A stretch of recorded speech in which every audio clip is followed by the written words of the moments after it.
his eyes bluer than the sea. I could well imagine him as an ancient prince. I sat next to his hospital bed and smiled. Shoo my, He paused, the way I would whenever I heard a phrase in Newfoundland English to make sure I hadn't misheard. Then he sat up and spoke excitedly, but I couldn't understand what he was saying. Contrary to what people believe, linguists don't all speak 20 languages or pick up a new language instantly. Where we excelled was figuring out linguistic patterns. Dr. Liu smirked. Did you call him pork dumpling? I understood the confusion. Shoo mai sounded like shoo mai in Cantonese, which meant pork dumpling. It means how are you in modern southern Welsh. Medoc would have been from Snowdon, northern Wales, so I should have said sut mai. 2 weeks ago, on December 26th, a strange ship had drifted into the harbor of St. John's. Found aboard the replica of a Viking longship were 4 dead men and 1 survivor, found aboard the replica. Will Monteith from the Royal Newfoundland Constabulary contacted me to help him pinpoint the man's origin through his language. Analyzing the tapes of the man's speech, I came to the strange conclusion that the man who called himself Madoc had been speaking 2 archaic languages, Middle English and Middle Welsh. To be certain, I asked Will to arrange a face-to-face interview. Sometimes linguistic evidence was visual. For example, the V sound in modern Welsh was produced like in modern English, with the upper teeth against the lower lip. But the V in Middle Welsh was produced with both lips, like in Spanish. I turned on the tape recorder and pointed to myself. Kate. I indicated Detective Monteith and Dr. Liu. Will, Philip, medic, doctor in Middle Welsh. The double D sounded like the first sound in the English word they. He repeated the names and grinned. Madoc was a puzzle indeed. The theory that made most sense was that he and the other men were trying to recreate the Madoc voyage. Prince Madoc of Gwynedd was a Welsh legend, believed to have sailed west from Wales in 1170. He returned 7 years later to tell of a new land of untouched bounty across the sea. Intending to settle the new land, he set out with a fleet of 10 ships of settlers and disappeared from history. This man could be a Middle Ages scholar with damage to Wernicke's area. Wernicke's aphasics had no problems with articulation, but their utterances made little sense. For the most severe cases, sounds were randomly chosen, spliced together to sound real, but contained few actual words. Madoc might be suffering from a similar jargon aphasia. However, the MRI and PET scan showed no such damage to his brain's left hemisphere. But how authentic was Madoc's command of Middle Welsh? I have 2 tests in mind. I gave Madoc 2 poems I had found, one by Gwalchmai ap Myler, another by David ap Gwilym, both printed in a font called New Hammer Uncial. The font seemed closest to Insular Majuscule. The script a 12th century prince might have been familiar with. Dashe, I prompted him to read. Madoc read the first poem easily, but tripped over some words of the second. Will raised an eyebrow. Shouldn't he be able to read both poems? He asked, his detective's instincts coming to bear. I made it difficult on purpose, I explained. The first poem was by a court poet who lived about the same time as Madoc. The second poem, however, was poetry written in the 14th century and is usually designated as early modern Welsh. I expected him to have more difficulty with that one. It's like Chaucer trying to read Shakespeare or Shakespeare reading Tennessee Williams. Different time, different language. were trying to trip him up. Police work and linguistics are a lot alike, Will said. Patterns and mistakes. I've never quite heard it put that way, but you're right. Will and I shared a smile. Second test was a production test.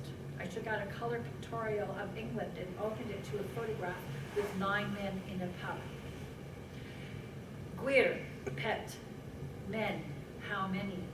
Now, 9. I shook my head. Now we're 9 men. I prompted him to use compounds as I wanted to test a phenomenon called lenition or mutation.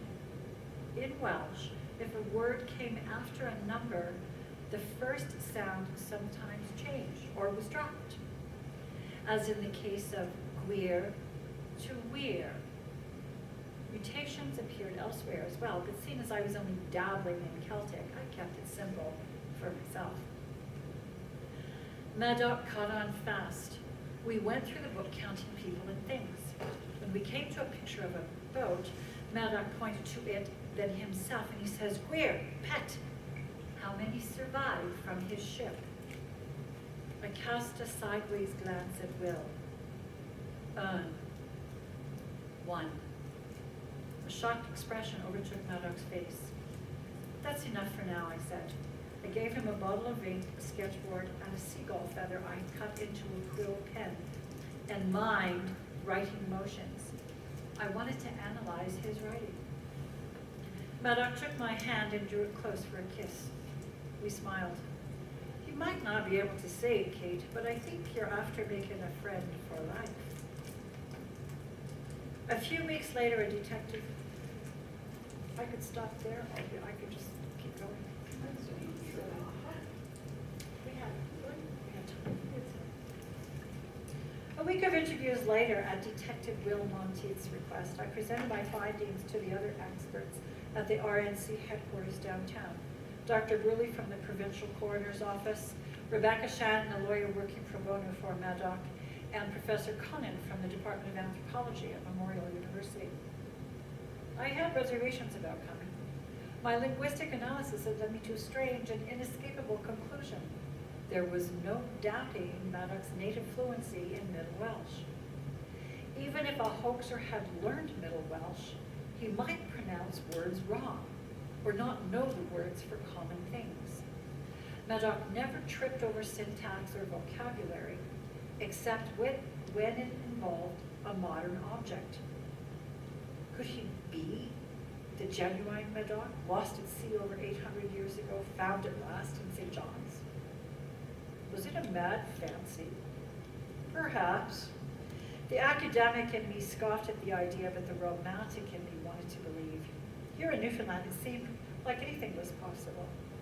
I didn't know how to describe it, but there was something magical and mystical about this place. I wouldn't be surprised to find a leprechaun in my house, for instance.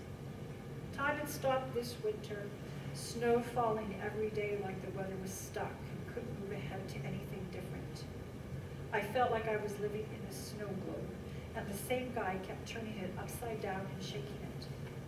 In his world, it was only 5 minutes of playing, but inside the snow globe, an entire month had passed. But could I convince the others? He's a native speaker of Middle Welsh with some training in Middle English, I said. He did quite well on the reading passages, and the way he pronounced his vowels and the consonants were consistent with my expectations. The written evidence further supports it. Preposterous, Conan said. A good scholar could learn a second language well enough to fool you. It's a hoax by someone in the Society of Creative Anachronism, I'll wager. We spoke to the Seneschal at Memorial University and contacted everyone on their Shire roll, but no one from their group is missing. And no one heard about any reenactment of the Madoc voyage, Will said. I hear he's learning English, Conan continued. How do we know that it wasn't his plan? Fake the Madoc story long enough to ease back into English. You can't stop someone from learning a new language. He's a human being, not an artifact from some dig, I said. Hang on, Harry, said old Dr. Burley. He had that Newfoundlander tendency to drop his H's and add them back on words that shouldn't have them. I can't do it. It might be plausible that one man didn't have vaccination scars or dental work. I myself was vaccinated in 72, and I don't have a scar. But all 4 bodies plus Medoc, the odds of that are right slim. Unless they're all raised in the backwoods, of course. But a person who has the wherewithal to pull off oaks like this wouldn't be isolated from society. Or do you think someone planned this for 40 years? I'll admit the boat is the work of a meticulous forger. Conan passed out some photographs of the ship and items found aboard. The design's consistent with what we know about 12th century ships. A Viking longship with a high prow carved with a lion's head. That's an interesting point. You might have expected a red dragon, typically associated with whales, but the lions of Gwynedd were in use in the Gwynedd arms up until the time of the Tudors. I set aside a picture of a twisted iron nail and studied the weather-worn red lion's head that Professor Conan described. I was expecting a coracle, Professor Liu interjected. I was reading Severin's The Brendan Voyage about the seaworthiness of ox-hide boats and whether they were used to reach North America. Conan shook his head. That was 6th century Ireland. By the 12th century, the Welsh made alliances with North Raiders, and there were Norse settlements in Wales. Legend has it that the Gweningorn Madoc ship was made from oak, but held together with staghorn instead of iron.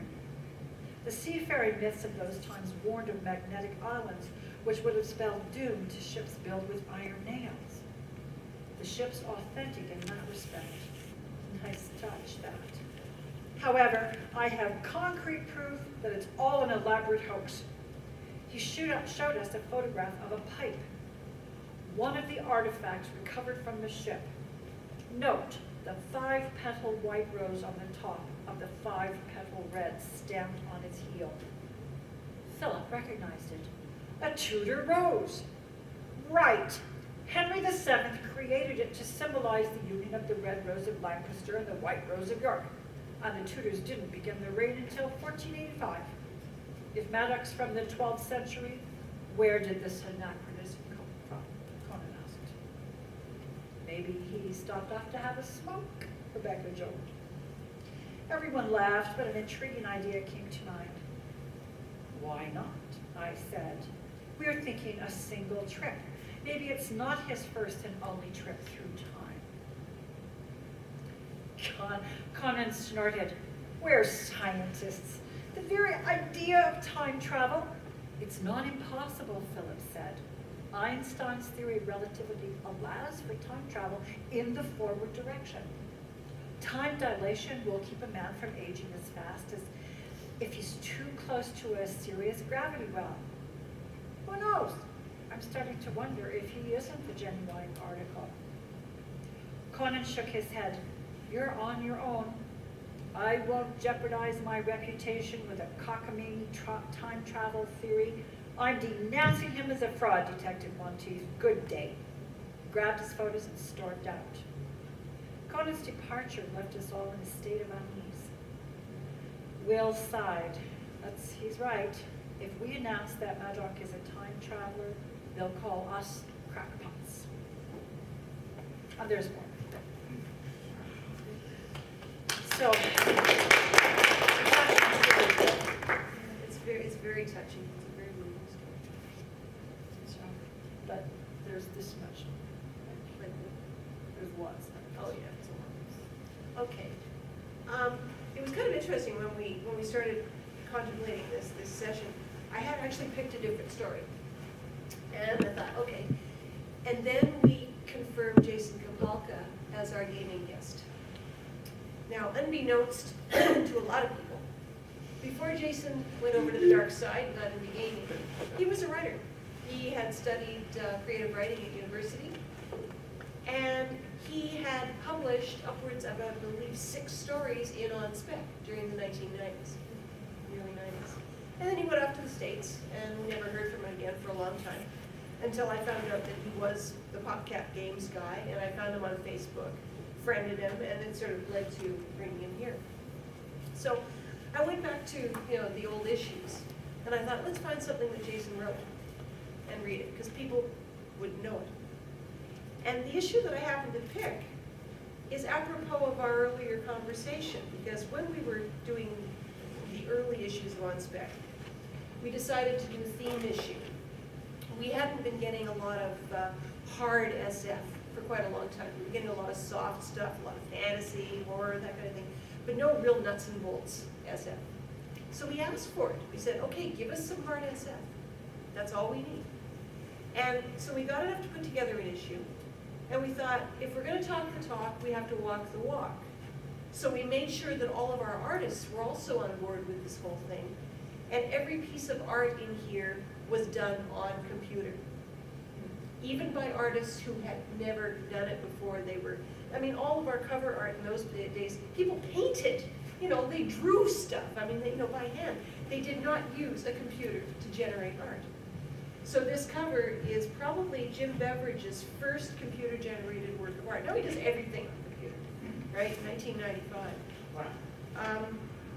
As another example, we've got one, and what we did was we actually put a little note saying, how it was done.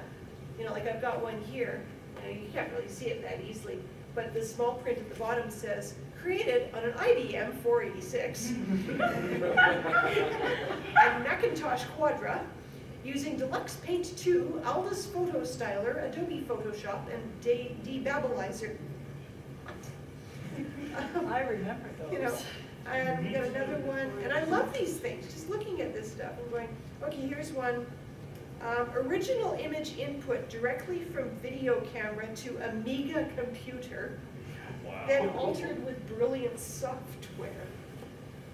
Okay, and another one, IBM PC using CorelDRAW 4.0. Here's one, drawn by hand with Adobe Illustrator on Macintosh Quadra 700, then scanned and manipulated using Adobe Photoshop. And that's a story. Cory Doctorow. Yeah, it's a Cory Doctorow story, which is kind of cool too. Hand-drawn art scanned into IBM Clone and combined with images created in Corel Photo Paint. Background is a plasma fractal created with OS2 and PM Fract. OS2, oh my God. So anyhow, and the one for Jason's story, IBM compatible PC using CorelDRAW 3.0. So anyhow, back to Jason. The first story he sent us was called Frosty. And it was all about Frosty the Snowman, the story we never really heard.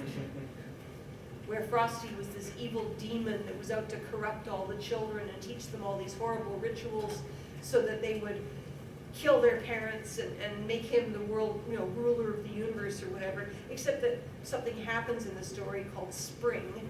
And at the end of the story, he'd left one of the girls with a magic, formula that she was supposed to chant this 3 times under a full moon or something, and it would make him come back to life, but she lost it. Because it was like a 6-year-old kid, he gave it to her. So anyhow, we knew this kid had talent, and then he sends us this story. And this is, again, for the hard science fiction issue. It's called Happy Eating on Ugrath 3, a model for study. And these are a number of transmissions between 2 people. And that's, so I won't give you all the transmission from Happy Food Incorporated, blah, blah, blah. I'll give you some of that. But anyhow, so this is transmissions from Happy Food Incorporated, received Happy Food franchise number 223575 on Ugrath 3. Dear Mr. Nogren, congratulations on your safe planetfall on Ugrath 3 and the problem-free setup of Happy Food franchise 2232575. We suggest you immediately begin thawing the food processing clerks in your freezer. FPCs require a few days of orientation and training before they are competent to work at a Happy Food franchise equipment.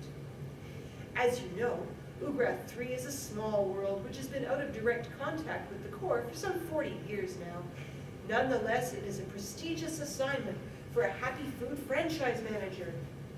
The colonists there have been living on a limited diet of local foodstuffs for some time now, and in general have large credit accounts due to the lack of consumer outposts. The time is ripe for Ugrath 3 to have a happy food franchise established. Remember Yucatan 5. 80 years ago, it was a small colony like Ugrath 3, but thanks to the assertive marketing, Happy Food Incorporated now has over 300,000 franchises there, while the competition has been unable to gain a significant foothold. While training your food processing clerks, we suggest you have them use Happy Food Incorporated's new slogan as often as possible, especially at the conclusion of a transaction. Studies have shown that repetition of this variety will embed the desired associations in subjects within a short time. Quote, healthy, hearty, happy eating to you, end transmission. Second transmission from Happy Food Incorporated.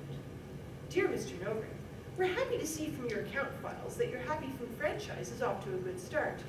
But by no means can you rest on your laurels yet. Action must be taken to consolidate the gains made during this initial period. Your present markup rate of 240% is acceptable.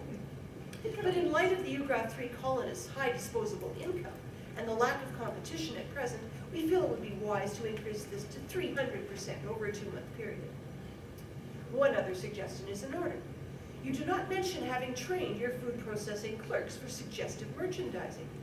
If you had not done so, please proceed with all dispatch. The procedure is simple and well within the FPC's capabilities. For example, if a customer buys the Jumbo Bacon Barbecue Happy Burger simulated, have the FPC ask if they would like the cheesy potato skins simulated with it, while nodding their heads slightly up and down. Studies show that even the suggestion of a nod increases the customer's chance of saying yes to such a question. Do not be afraid to aggressively use suggestive marketing. Choice is a burden to most customers, and they will be pleased to have your staff suggest food items to them. Happy, hearty, healthy eating to you. End transmission. Third transmission. Dear Mr. Nogren, recent invoices from your Happy Food franchise indicate a period of slow growth. Going over your daily reports, we believe we have pinpointed the problem. There seems to be a misunderstanding on your part of the truth in food marketing codes. While food unit archives and day part reports must indeed list a particular meal's full title, it is unnecessary to print it on your menu or to have your food processing clerks pronounce it during transactions. Specifically, we see your menu lists items like Happy Lobster Pack, simulated, and Milk Substitute Reconstitute Happy Shake. It is not necessary to include the terms simulated or reconstituted or milk substitute on the names of these items. In fact, we strongly suggest you discontinue the use of such terms, as we believe they are responsible for the dip in your day profit reports. In other developments at Happy Food Incorporated, some recent outbreaks of scombroid on developing planets have been traced to contaminated moorland, a mainstay of the Happy Food seafood menu. Consequently, Happy Food has decided to discontinue the use of the Happy Moorland food product, item number 34386X in your catalog. From this time onward, item 34386X must be referred to in all cases as Happy Fish. Healthy, hearty, happy eating to you. Number 3, another transmission. Dear Mr. Nogren, we're happy to see that you've complied with our advice regarding the day part menu terminology.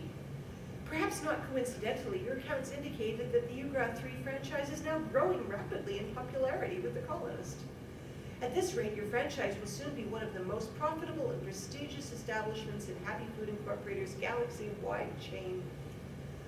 On a more somber note, we are sorry to hear about the demise of 2 of your food processing clerks in a microwave accident. Still remember, the clone tanks in your franchise can generate replacements within a few weeks. We've sent a copy of Happy Food Incorporated's FPC training video disc number 4354, along with this month's shipment of food material.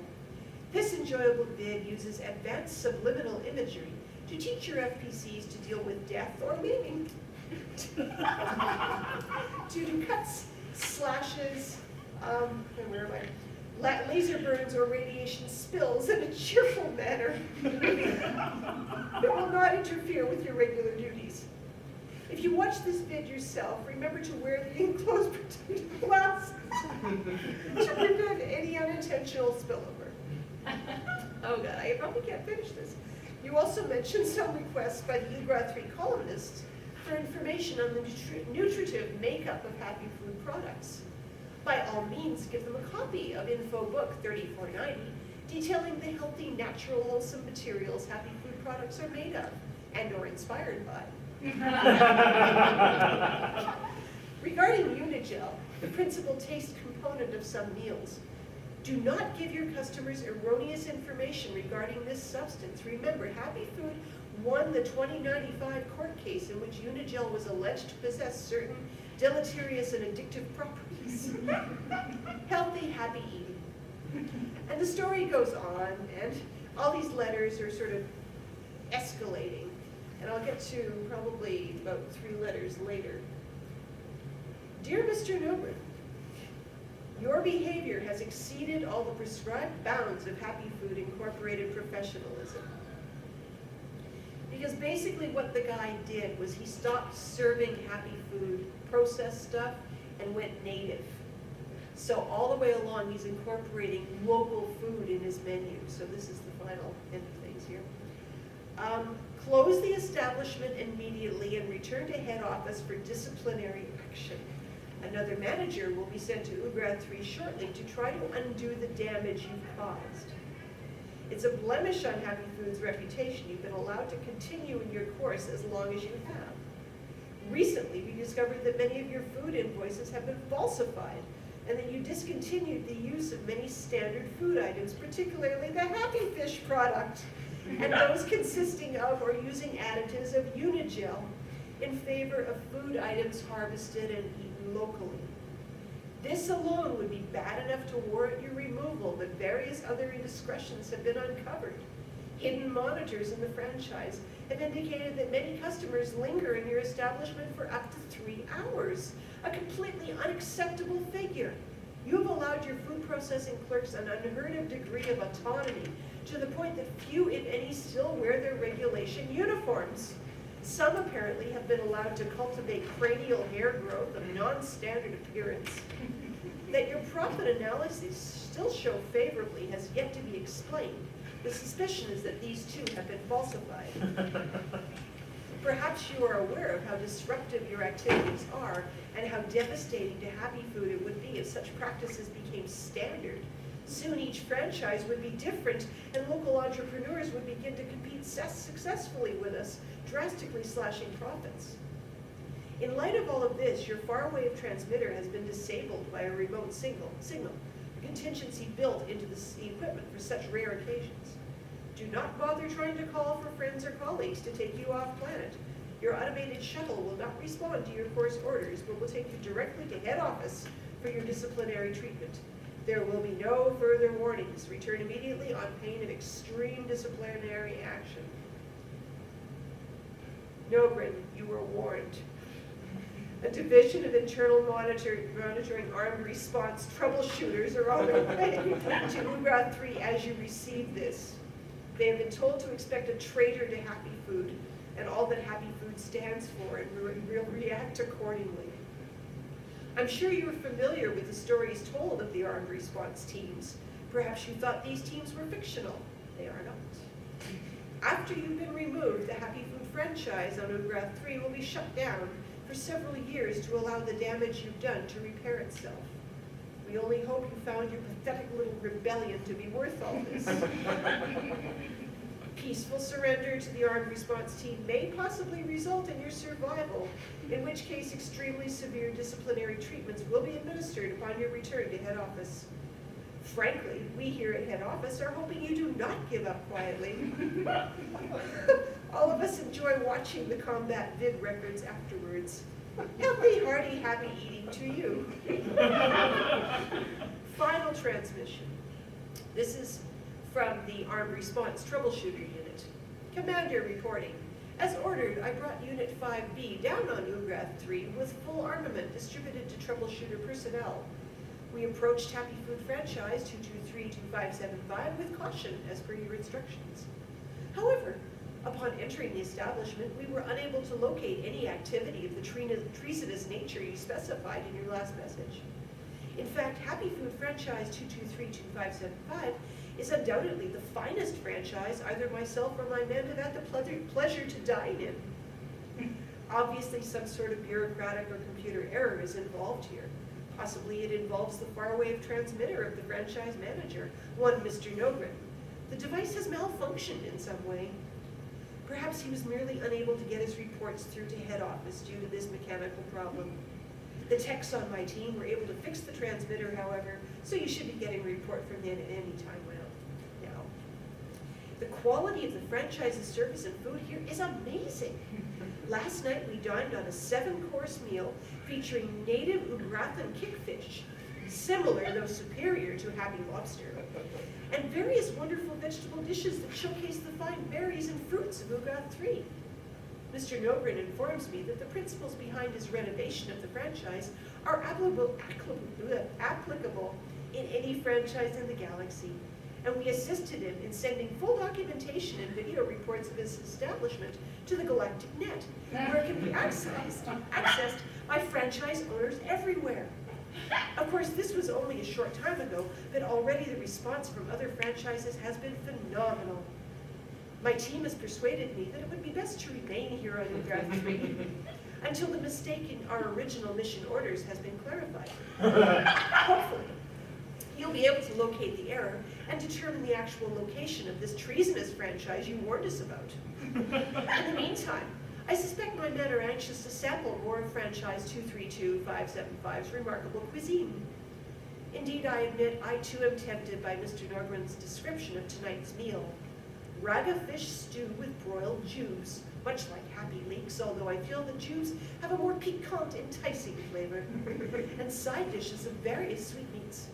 I'm certain that once word of Mr. Nogren's innovation spreads, we will be able to enjoy meals of this quality on every planet in the galaxy. Surely a promotion is in order for Mr. Nogren. We await your response eagerly. Healthy, hearty, and happy eating to you in transmission.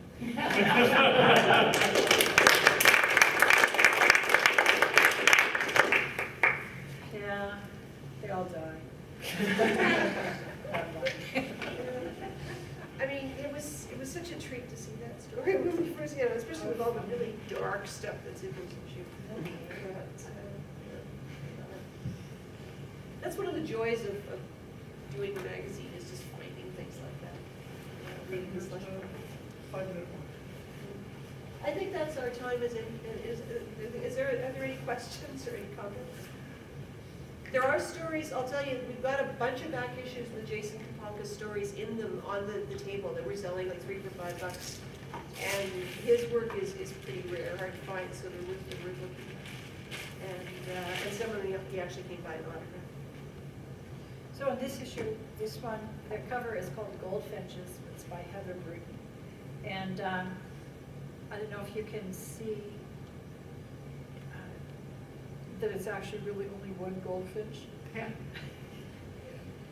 And the other goldfinch-looking thing is actually a dragon. It's one of my favorite covers. Yeah, I really quite like it.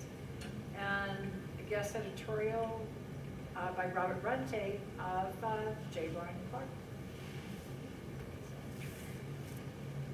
Thank you for being here.